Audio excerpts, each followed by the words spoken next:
부활절 두 번째 주일 예배를 하나님 앞에 드리겠습니다.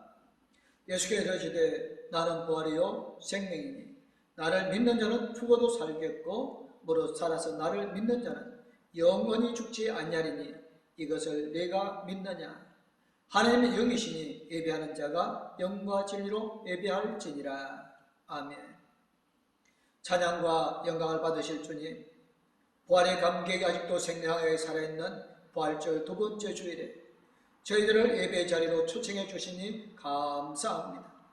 부활하신 몸으로 찾아오셔서 사도들에게 보이시고 도마에게 보이시며 성도들에게 보이신 것과 같이 주님, 오늘 예배하는 저희들에게도 찾아오셔서 영광의 몸을 보여주옵소서. 절망과 탄식과 두려움에 떨고 있는 우리에게도 평안하라 말씀하여 주옵소서.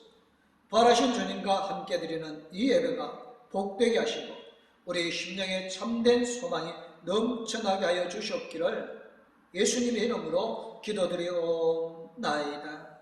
아멘. 다같이 찬송가 44장 하나님 앞에 찬양 드리겠습니다.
사도신경으로 신앙 고백하시겠습니다. 나는 전능하신 아버지 하나님 전지의 창조주를 믿습니다. 나는 그의 유일하신 아들 우리 주 예수 그리스도를 믿습니다. 그는 성령으로 잉태되어 동정녀 마리아에게서 나시고 본디오 빌라도에게 고난을 받아 십자가에 못 박혀 죽으시고 장사된 지 사흘 만에 죽은 자 가운데서 다시 살아나셨으며 하늘에 오르시어 전능하신 아버지 하나님 우편에 앉아 계시다가 거기로부터 살아있는 자와 죽은 자를 심판하러 오십니다. 나는 성령을 믿으며 거룩한 공교회와 성도의 교제와 죄를 용서받는 것과 몸의 부활과 영생을 믿습니다. 아멘. 오늘 우리에게 주신 말씀은 사도행전 4장 32절에서 35절 말씀입니다. 믿는 무리가 한 마음과 한 뜻이 되어 모든 물건을 서로 통용하고 자기 재물을 조금이라도 자기 것이라 하는 이가 하나도 없더라. 사도들이 큰 권능으로 주 예수의 부활을 증언하니 무리가 그 은혜를 받아 그 중에 가난한 사람이 없으니 이는 밭과 집 있는 자는 팔아 그 판 것의 값을 가져다가 사도들의 발 앞에 두매 그들이 각 사람의 필요를 따라 나누어 줌이라. 아멘. 찬송가 545장 하나님 앞에 찬양 드리겠습니다. 이 눈에 아무 증거니 배려도 믿음만을 가지고 선을 걸으며 이 귀에 아무 소리 아니 들려도 하나님의 약속 위에 서리라. 걸어가세 믿음 위에 서서 나가세 나가세 의심 버리고 걸어가세 믿음 위에 서서 눈과 귀에 아무 장가 없어도 이 눈이 보기에는 어떠하든지 이미 얻은 증거대로는 믿으며 이 맘이 의심 없이 살아갈 때에 우리 소원 주 안에서 이루리. 걸어가세 믿음 위에 서서 나가세 나가세 의심 버리고 걸어가세 믿음 위에 서서 눈과 귀에 아무 장가 없어도 주님이 거룩함을 두고 맹세한 주 하나님 아버지는 참 미쁘다. 그 귀한 모든 약속 믿는 자에게 능치 못할 무슨 일이 있을까. 걸어가세 믿음 위에 서서 나가세 나가세 의심 버리고 걸어가세 믿음 위에 서서 눈과 귀에 아무 장가 없어도. 필립 아시라는 분이 교회에 관한 책을 썼습니다. 책의 제목이 교회 나의 고민 나의 사랑입니다. 미국 교회에 관한 이야기인데요. 그 제목이 정말 공감이 되어집니다. 교회가 참 고민거리가 되었지요. 교회에 관해 날마다 부끄럽고 낯뜨거운 이야기들이 들려옵니다. 많은 성도들이 교회로 인해 상처를 받고 교회를 떠나서 혼자 예배드리기도 하고 아예 신앙을 포기하기도 합니다. 지금 대부분의 교회들이 교인 수가 줄어들고 헌금이 많이 줄어서 어려움을 겪고 있다는 소식을 듣습니다. 교회를 생각하면 걱정도 되고 고민도 되는 것이 지금 우리의 현실입니다. 많은 사람들이 교회의 여러 문제들을 해결할 대안으로 초대교회를 이야기합니다. 초대교회로 돌아가자. 초대교회의 모습으로 되찾자고 합니다. 하지만 초대교회라고 해서 아무런 문제가 없었던 것도 아닌 것입니다. 또 초대교회가 모두 같은 모습이었던 것도 아니지요. 우리가 생각하는 초대교회라고 하면 성경에 기록된 교회들일 텐데 성경에 소개하고 있는 교회들도 각양각색이라는 말이죠. 요한교실에 나오는 소아시아의 7 교회들도 서로 다 다르고요. 고린도 교회 같은 경우에는 얼마나 많은 문제와 잘못을 가지고 있었습니까? 무작정 초대교회로 돌아가자고 해서는 될 일이 아닐 것입니다. 하지만 교회가 처음 시작되었을 때 맨 처음 교회의 모습은 아마도 교회의 이상적인 모습에 가장 가깝다고 볼 수도 있을 것입니다. 아직 어떤 조직이나 체계도 생기기 전 가장 이상적인 형태, 어떻게 보면 비현실적일 수도 있지만 가장 교회의 본질에 가까운 교회라고 생각할 수도 있을 것입니다. 그 교회가 오늘 우리가 읽은 사도행전 4장에 소개하고 있는 바로 그 교회입니다. 맨 처음 교회의 특징은 오늘 말씀은 두 가지로 이야기합니다. 하나는 모두 다 한 마음과 한 뜻이 되었다는 것입니다. 맨 처음 교회의 성장은 그야말로 폭발적이었습니다. 하루에 수천 명이 회개하고 세례를 받았다고 성경은 증언합니다. 예수를 믿는 사람들이 많아지면서 교회는 아주 다양한 사람들이 있었습니다. 이스라엘에서 나서 자란 사람이 있는가 하면 외국에서 태어나서 자라다가 예루살렘으로 돌아온 사람들도 있었습니다. 히브리어를 사용하는 사람이 있었는가 하면 헬라어를 사용하는 사람들도 있었습니다. 문화도 다르고 학문도 다르고 살아온 환경이 모두 다른 아주 다양한 사람들이 있었습니다. 그런 사람들이 모두 다 한 마음과 한 뜻이 되었다고 합니다. 그래서 하나의 교회가 되었습니다. 물론 이것은 사람들의 노력만으로 가능한 일은 아니었습니다. 성령께서 역사하셔서 사람들의 마음을 하나로 묶으시고 사람들이 서로 하나가 되는 일에 열심을 내게 하셨기 때문에 가능했습니다. 시간이 지날수록 하나됨은 흔들리기 시작했습니다.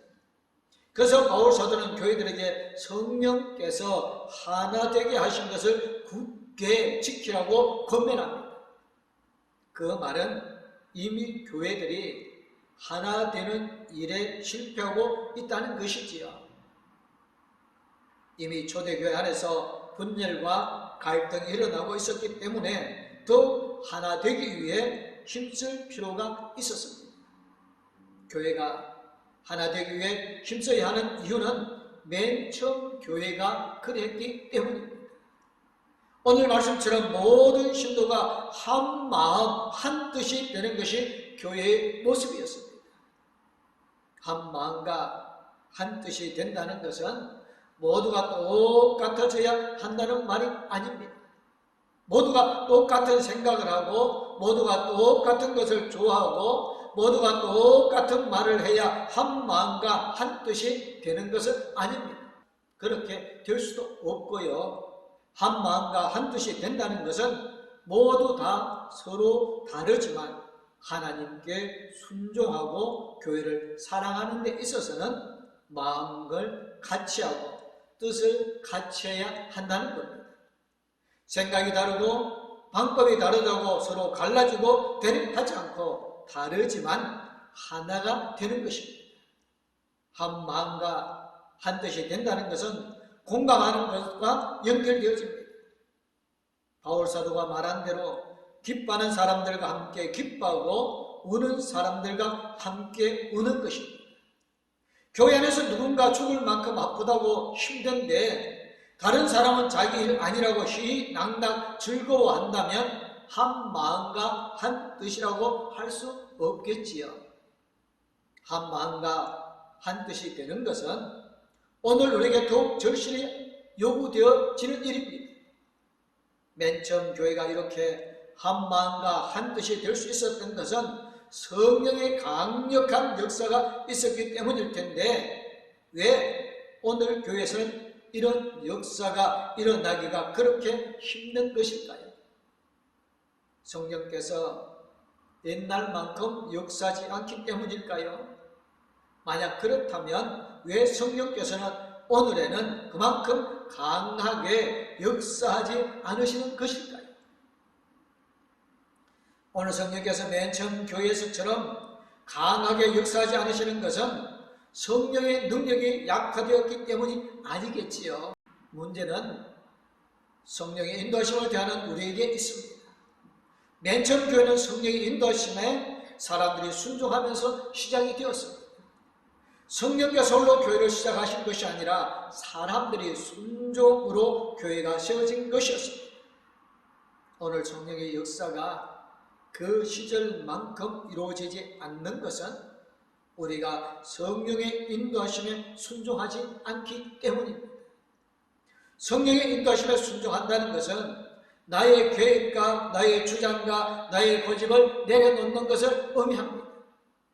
그렇지 않고서는 성령의 인도하심을 따라 갈 수가 없지 않겠어요?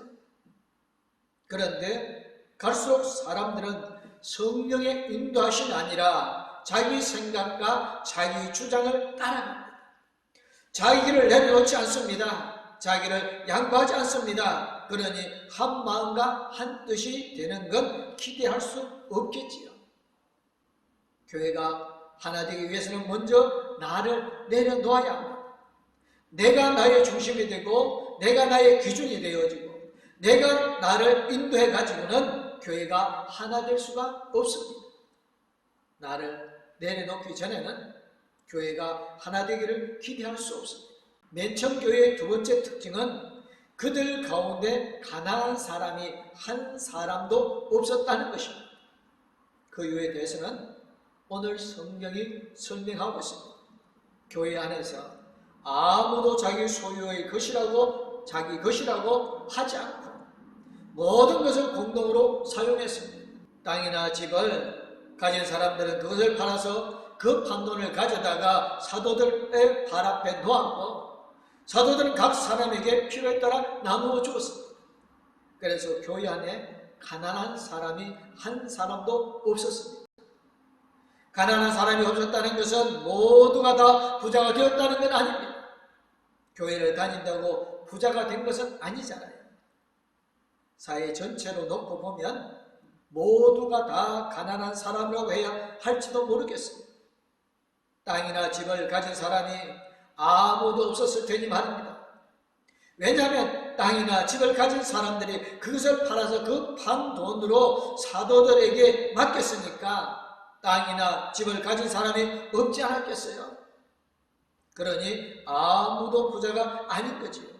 이렇게 맨 처음 교회는 자기 소유를 자기 것이라 하지 않고 모두 공동으로 사용하였습니다. 그렇게 할 수 있었던 것은 많은 신도가 다 한 마음과 한 뜻이 되었기 때문이었습니다. 그렇지 않았다면 가능한 일이 아니었습니다. 교회 안에서 몇몇 사람들끼리만 그렇게 해서 될 일이 아니었습니다. 교회 안에 모든 성도들이 한 마음과 한 뜻이 되어서 아무도 자기 소유를 자기 것이라고 하지 않아야 모든 것을 공동으로 사용할 수 있게 되었을 것이었습니다. 다시 말하면 이 일은 사람들이 성령의 인도하심에 순종하기 때문에 가능했다는 겁니다. 이 일은 맨 처음 교회에서 가장 중요한 것 가운데 하나였습니다. 교회가 어떤 것이냐고 하면 이런 것이라고 소개할 만한 그런 일이었습니다.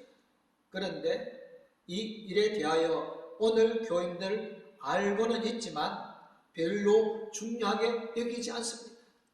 왜냐하면 중요하다고 하면 오늘 우리도 그래야 하고 그러려면 내 재산과 모든 것을 교회에 맡겨야 할 테니 말입니다.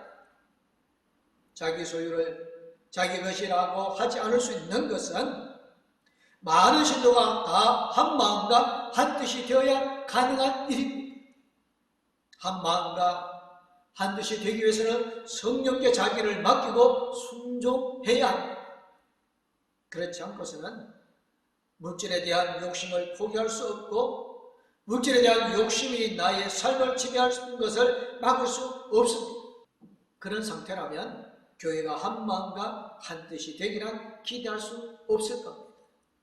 사실 많은 신학자들은 맨 처음 교회에 대해서 생각할 때 이 부분을 가장 중요하게 여깁니다. 아무도 자기 소유를 자기 것이라고 하지 않고 모든 것을 공동으로 사용했다는 것이야말로 교회의 가장 중요한 모습이라고 합니다. 그것이 바로 성령의 역사요 교회의 표정이라고 합니다. 그런 시스템, 그런 경제제도가 중요하다는 말이 아닙니다. 그렇게 할 수 있도록 한 마음과 한 뜻이 되었다는 것이 중요하다는 말이고 그렇게 한 마음과 한 뜻이 될 수 있도록 성령께 순종하는 것이 중요하다는 말입니다.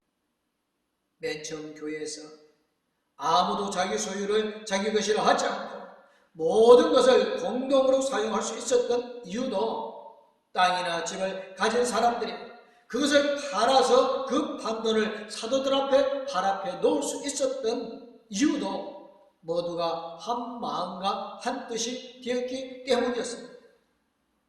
마음이 서로에게 있으니 재산도 물질도 소유도 서로를 위해 사용하는 것이 가능했던 거지요. 그게 아깝지 않았다는 겁니다. 오히려 즐거운 마음으로 기쁘게 그렇게 하였습니다. 그들의 마음이 서로에게 있었기 때문입니다. 그리고 그럴 수 있었던 것은 그들이 성령님의 인도하심을 따랐기 때문입니다. 오늘 교회들이 맨 처음 교회와 같이 하지 못하는 것은 많은 이유와 많은 설명이 있겠지만 무엇보다 우리가 성령의 인도하심을 따르지 않기 때문일 겁니다. 손에 보기 싫어서 내가 좋아하는 것을 포기할 수 없어서 성령의 인도하심을 따르게 머뭇거리고 지금 내가 가진 것을 놓지 못하고 주저하기 때문일 겁니다. 그래서 우리가 한 마음과 한 뜻이 되지 못하고 그래서 내 것을 내어주기가 그렇게 어렵고 서로를 품어주는 것이 그렇게 어색하고 여전히 내 것은 내 것이니까 아무도 넘보지 말라고 잔뜩 긴장하는 것이겠지. 교회는 예수 그리스도의 부활로 인하여 세워진 공동체입니다.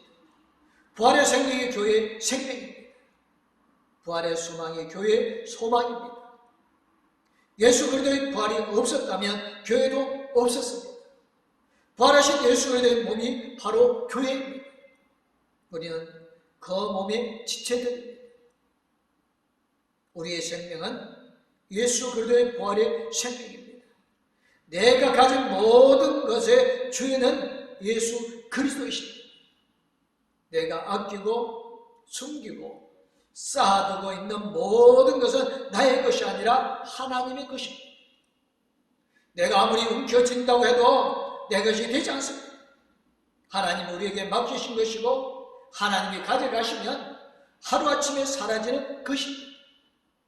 그것을 알았던 맨 처음 교회 성도들은 아무도 자기 소유를 자기 것이라고 하지 않았습니다. 자기 것이 아니었을까요? 그건 하나님의 것이었으니까요. 그 사실을 아느냐 모르느냐 맨 처음 교회가 우리의 차일 것입니다. 우리는 아직도 잘 모르고 있지요. 아직도 내 것인 줄 알고 영원히 내 것일 줄로만 알고 있습니다. 그래서 교회가 재산 가지고 싸우다 갈라지고 예수 믿는 사람들이 돈 때문에 세상에 부끄러운 일을 하기도 합니다. 그래서 오늘 교회가 부끄럽고 고민거리가 되고 있습니다. 하지만 그렇다고 교회를 포기할 수는 없지 않습니까? 전에 말씀드린 빌립 안씨라는 사람이 교회의 나의 고민, 나의 사랑이라는 책에서 이런 말을 했습니다. 교회는 정확히 하나님의 영광에 이르지 못하는 우리의 인간으로 구성되어 것이기에 사명에 실패하고 중대한 실수를 저지른다. 그것이 하나님의 모험이다. 완벽을 기대하고 교회에 들어가는 자는 이 모험의 본질도 인간의 조건의 본질도 이해하지 못합니다. 변한 자들은 위선적이고 실패 일색이며 신약성서의 높은 기준에 미치지 못하는 무능력한 교회를 해산해야 한다며 분란을 야기할 수도 있다. 해산? 우리는 비록 작곡가가 애초에 구성한 음에는 결코 이르지 못하겠지만 불안자는 그 음이나마 세상에 들려줄 사람들은 우리 외에 없다. 교회가 완전할 수는 없습니다. 물론 오늘 교회가 완전할 수 없다는 말로 변명할 수준은 아니긴 하지만 그렇지요. 그래서 교회 때문에 우리가 고민하고 교회 때문에 우리가 걱정합니다. 그럼에도 불구하고 우리는 교회를 사랑합니다. 여전히 교회는 예수 그리스도의 몸이기 때문입니다. 우리가 교회이기 때문입니다. 교회가 많이 부족하고 교회가 많이 힘이 없고 교회가 많이 고민되기는 하지만 그나마 세상에서 예수 그리스도의 부활을 선포하고 복음을 전할 사람은 교회 말고는 없습니다. 교회 말고 누가 하겠습니까? 교회 말고 왜 하겠습니까? 더 중요한 것은 교회가 예수 그리스도의 부활로 세워졌다는 것입니다. 부활은 능력입니다. 부활은 힘이 있습니다. 부활은 살아있는 것입니다. 그래서 예수 그리스도의 부활을 변화시키는 능력입니다. 교회가 예수 그리스도의 부활로 세워졌다는 것은 교회가 계속 변하고 있고 거듭나고 있는 것입니다. 아직은 많이 부족하고 아직은 여전히 고민거리지만 교회는 새로워지고 변화될 가능성과 능력을 가지고 있습니다. 교회는 여전히 부활하신 예수 그리스도의 몸이기 때문에 그렇습니다. 그전까지는 사람보다 재물을 중요하게 여기던 사람들이 다 한마음과 한뜻이 되어서 아무도 자기 소유를 자기 것이라고 하지 않고 재물과 물질을 함께 나누게 된 것도 그래서 그리고 우리도 그렇게 될 것입니다. 어떤 경제 시스템을 가졌냐 핵심이 아니고 돈보다 더 중요한 것이 생기게 된다는 것입니다. 돈보다 더 사랑하는 사람이 생기는 것입니다. 말로만 사랑한다고 하고 말로만 걱정하고 말로만 위로하는 것으로 끝나지 않고 돈으로 시간으로 내 힘과 능력으로 사랑하고 위로하며 서로 도와주게 될 것입니다. 우리도 가난한 한 사람도 없게 되어서 돈 때문에 울고 돈 때문에 서러운 일이 없어질 것입니다. 나 혼자 남겨져서 우는 일도 없게 될 것입니다. 우리 모두 다 한 마음과 한 뜻이니 혼자 있어도 나 혼자가 아니라 더 큰 우리 안에서 살게 될 것입니다. 성령께서 우리를 그렇게 만드실 것입니다. 우리가 성령의 인도하심을 거부하지 않고 순종하면 우리도 맨 처음 교회처럼 성령이 이끄는 대로 순종하며 따라가게 될 것입니다. 그리고 그건 우리가 손해보고 우리가 없어지는 것이 아니라 모두가 다 한 마음과 한 뜻이 되어서 더 큰 나로, 더 복된 나로 살게 되는 길. 우리 봉독교회 모든 성도님들 다 한 마음, 한 뜻이 되어져서 하나님의 영광을 드러내는 성도님들 되어주시기를 주님의 이름으로 축복합니다.